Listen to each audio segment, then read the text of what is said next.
জনগণনা বা সেন্সাসের ফর্ম অনলাইনে কিভাবে ফিল আপ করবেন আজকের ভিডিওতে সেটাই দেখাবো।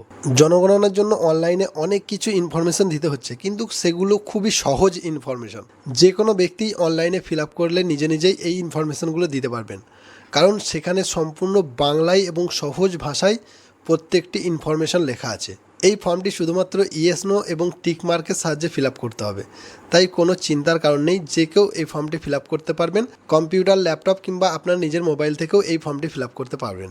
তাই চলুন দেখে নিই এই ফর্মটি কিভাবে ফিল আপ করতে হবে। গুগল সার্চে লিখুন সেন্সাস 2027, তারপরে এই দ্বিতীয় লিঙ্কটিতে ক্লিক করুন। তারপরে এখানে প্রথমেই আপনার স্টেট ওয়েস্ট বেঙ্গল সিলেক্ট করে নিন। এখানে নিয়মকানুন কিছু পড়তে হবে না আপনাদের জন্য, এখানে যা কিছু লেখা আছে আমি সব পড়ে নিয়েছি। তাই এখানে ওকেতে ক্লিক করে পরের স্টেপে চলে যান। এখানে প্রথম ঘরটিতে আপনার ফ্যামিলির যিনি হেড আছেন তার নাম লিখুন। হেড অফ দ্য ফ্যামিলি, তার নাম।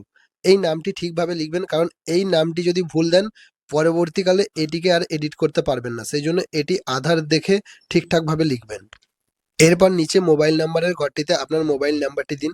এখানে এমন কোনো নিয়ম নেই যে আধারে যে মোবাইল নাম্বারটি দেওয়া আছে সেটাই দিতে হবে, আপনি যে কোনো মোবাইল নাম্বার দিতে পারেন। আর মেল আইডির ঘরটিতে আপনার ইমেল আইডি দিতেও পারেন, নাও দিতে পারেন, এটা বাধ্যতামূলক নয়। এবার এই ক্যাপচাটি এখানে দেখে দেখে টাইপ করে গেট ওটিপি এই অপশনটিতে ক্লিক করুন। মোবাইলে ওটিপি চলে এলে এখানে প্রথমে সেই ওটিপিটি দিন এবং এখান থেকে আপনি ভাষা সিলেক্ট করুন। আপনি ফর্মটি যে ভাষায় দেখতে চান সেই ভাষাটি এখান থেকে সিলেক্ট করবেন।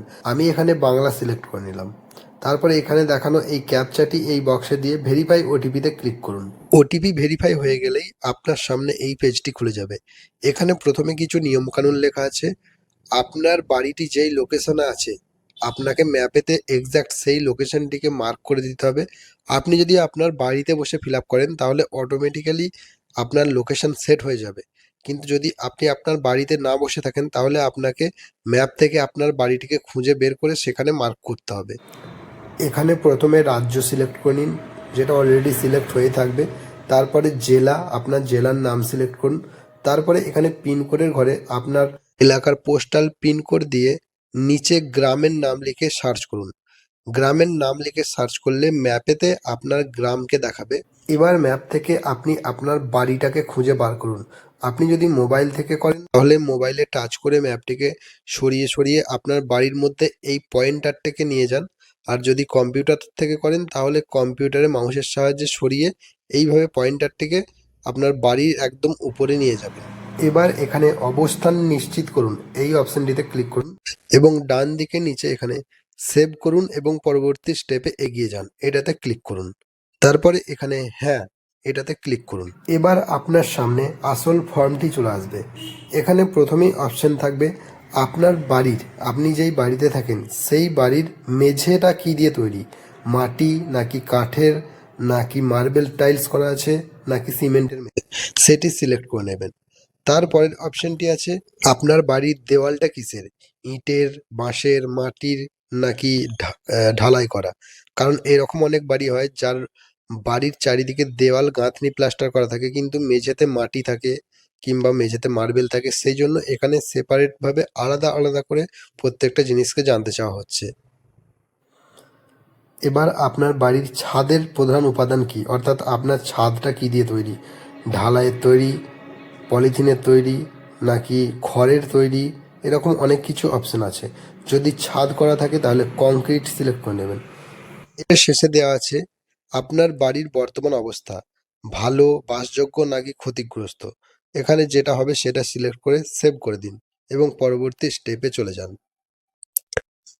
এবার পরের পেজে প্রথমেই আছে এই পরিবারের কতজন বসবাস করেন, অর্থাৎ মোট ফ্যামিলি মেম্বার কতজন সেই নাম্বারটি এখানে দিন।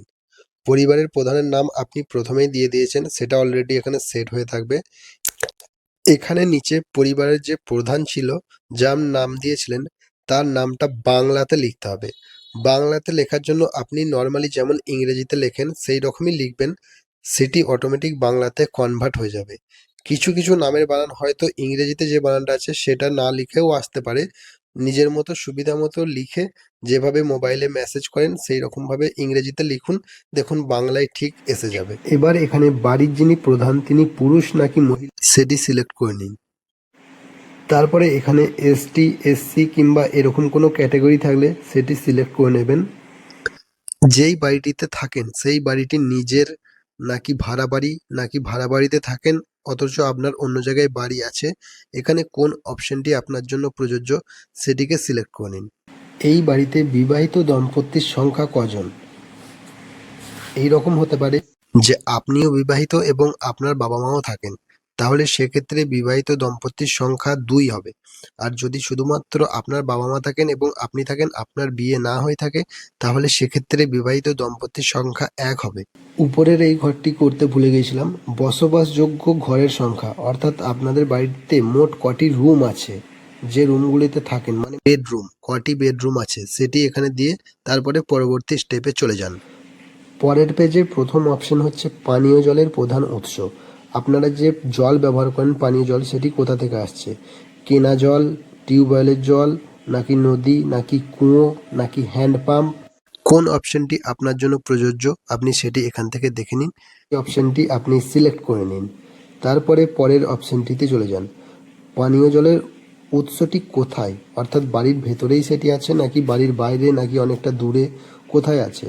অনেকের বাড়ির বাইরে কল বসানো থাকে, অনেকের সাবমার্সিবল বাড়ির ভিতরে হয় কিংবা বাইরে হয়, কেউ বাইরের সরকারি কল থেকে জল নিয়ে আসে, সেই মতো এই অপশনটিকে সিলেক্ট করুন।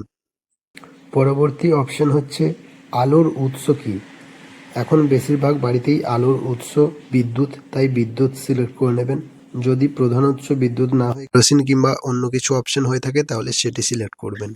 এর পরবর্তী অপশন হচ্ছে শৌচালয়ের ব্যবস্থা। আপনার বাড়িতে টয়লেট আছে কিনা, সেই টয়লেটটা কি কাজে ব্যবহার হয়, শুধুমাত্র এই বাড়ির লোকেরাই ব্যবহার করে নাকি বাইরের কেউ ব্যবহার করে, সেই মতো অপশন এখান থেকে সিলেক্ট করুন। তারপরে অপশন হচ্ছে শৌচালয়ের ধরন। আপনার বাড়ির টয়লেটটি কীরকম, আপনার যে আউটলেট আছে সেটি কি কোনো ড্রেনের সাথে যোগ হয়ে গেছে, নাকি সেপটিক ট্যাঙ্ক আছে, নাকি কুয়ো আছে, কুয়ো থাকলে কীরকম কুয়ো আছে, কীরকম টয়লেট আছে। এখান থেকে আপনি আপনার সুবিধা মতো অপশনগুলো দেখে নিন, যেটা আছে আপনার বাড়িতে সেই ইনফরমেশনটাতেই মার্ক করুন। পরের অপশন হচ্ছে বজ্র নিকাশের ব্যবস্থা, অর্থাৎ আপনার বাড়িতে কোনো ড্রেন আছে কিনা, মানে আপনার বাড়ির বাইরে যেখান থেকে আপনার বাড়ির সমস্ত জল যায়, তো সেখানে কোনো ওপেন ড্রেন আছে, নাকি ঢাকা দেওয়া ড্রেন আছে, নাকি কোনো ড্রেনের ব্যবস্থাই নেই, সেটা সিলেক্ট করুন।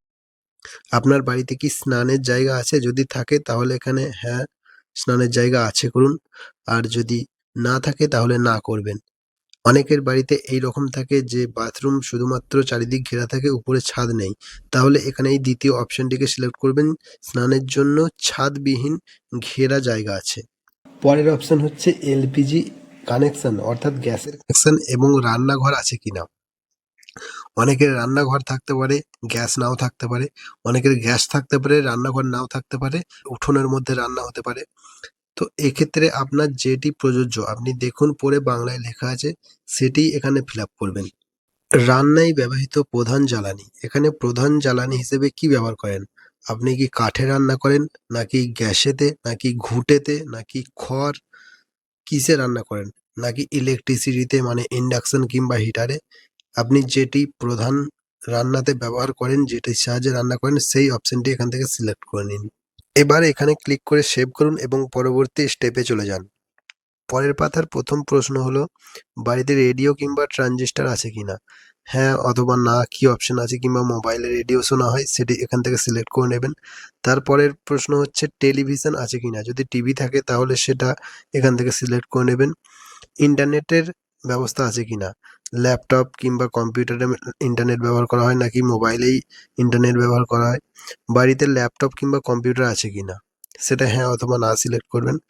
তারপরে এখানে আছে বাড়িতে কি ল্যান্ডলাইন আছে, ল্যান্ডফোন আছে কিংবা টেলিফোন আছে, কি আছে। শুধুমাত্র ল্যান্ডলাইন থাকলে ল্যান্ডলাইন, কিংবা শুধুমাত্র মোবাইল থাকলে সেটা এখান থেকে সিলেক্ট করে নেবে। তারপরের প্রশ্ন হচ্ছে বাড়িতে সাইকেল এবং স্কুটার আছে কিনা, যদি সাইকেল থাকে সাইকেল, যদি শুধুমাত্র বাইক থাকে বাইক, আর যদি দুটোই থাকে তাহলে দুটোই আছে এখানে সিলেক্ট করবেন। তার 4 চাকার গাড়ি বাড়িতে আছে কিনা, থাকলে হ্যাঁ, না থাকলে না সিলেক্ট করুন। তারপরের প্রশ্ন হচ্ছে পরিবারটি প্রধানত কোন খাদ্যশস্য খায়, আর অর্থাৎ আপনার বাড়ির প্রধান খাদ্য কি, ভাত না রুটি। যদি ভাত হয় তাহলে ধানজাত শস্য হবে, আর যদি শুধু সারাদিন রুটিই খান তাহলে লিখবেন গমজাত দ্রব্য। তারপরে এখানে মোবাইল নাম্বার অলরেডি দেওয়াই আছে আপনার, আপনি রেজিস্টার করার সময় দিয়েছিলেন, তাই সেভ করে পরবর্তী স্টেপে চলে যান। এরপর আপনার ফর্ম ফিল আপ করা কমপ্লিট হয়ে গেছে। এতক্ষণ যে সমস্ত ইনফরমেশন দিলেন সেটির একটি প্রিভিউ এখানে দেখতে পারবেন। আপনি চাইলে এখানে প্রত্যেকটা আরেকবার চেক করে নিতে পারবেন যে আপনি ঠিকঠাক ইনফরমেশন দিয়েছেন কিনা, তারপরে আপনি ফাইনাল সাবমিট করতে পারেন করে দেবে। আপনার যদি মনে হয় কিছু তথ্য এখনও দিতে বাকি আছে কিংবা কিছু তথ্য চেক করা দরকার, আপনি ঠিকঠাক দেননি, তাহলে সেটিকে ড্রাফট হিসেবে সেভ করে রাখবেন, ফাইনাল সাবমিট করবেন না। আর যদি আপনার মনে হয় আপনি সব ঠিকঠাক ইনফরমেশন দিয়ে দিয়েছেন, আপনার আর চেক করার কিংবা চেঞ্জ করার কোনো কিছু নেই, তাহলে আপনি ফাইনাল সাবমিট করে দিতে পারেন। ড্রাফটে সেভ করে রাখলে আপনি যে কোনো তথ্য আবার পরে এডিট করে চেঞ্জ করতে পারবেন, কিন্তু প্রথমে যেই নামটি দিয়েছিলেন সেই নামটি আর ফোন নাম্বারটি কিন্তু চেঞ্জ করতে পারবেন না। বাকি সমস্ত তথ্য আপনি এডিট করে চেঞ্জ করতে পারবেন যতক্ষণ না আপনি ফাইনাল সাবমিট করছেন। তাই ফাইনাল সাবমিট করার আগে একটু ভালো করে ফর্মটি চেক করে তারপর ফাইনাল সাবমিট করবেন। এখানে যেই নাম্বারটি জেনারেট হলো এটিকে ডাউনলোড করে কিংবা স্ক্রিনশট নিয়ে রেখে দিন। সরকারি কর্মীরা যখন আপনার বাড়িতে জনগণনা বা সেন্সাসের জন্য আসবেন তখন তাদেরকে বলবেন যে আপনার অনলাইনে ফিল আপ করা আছে এবং এই রেফারেন্স নাম্বারটি তাদেরকে দিয়ে দেবেন। তারা সেই রেফারেন্স নাম্বার দিয়ে আপনার সেই অনলাইন অ্যাপ্লিকেশনটি চেক করে নেবে এবং আপনি ঠিকঠাক ইনফরমেশন দিয়েছেন কিনা সেটি চেক করে সাবমিট করে দেবে।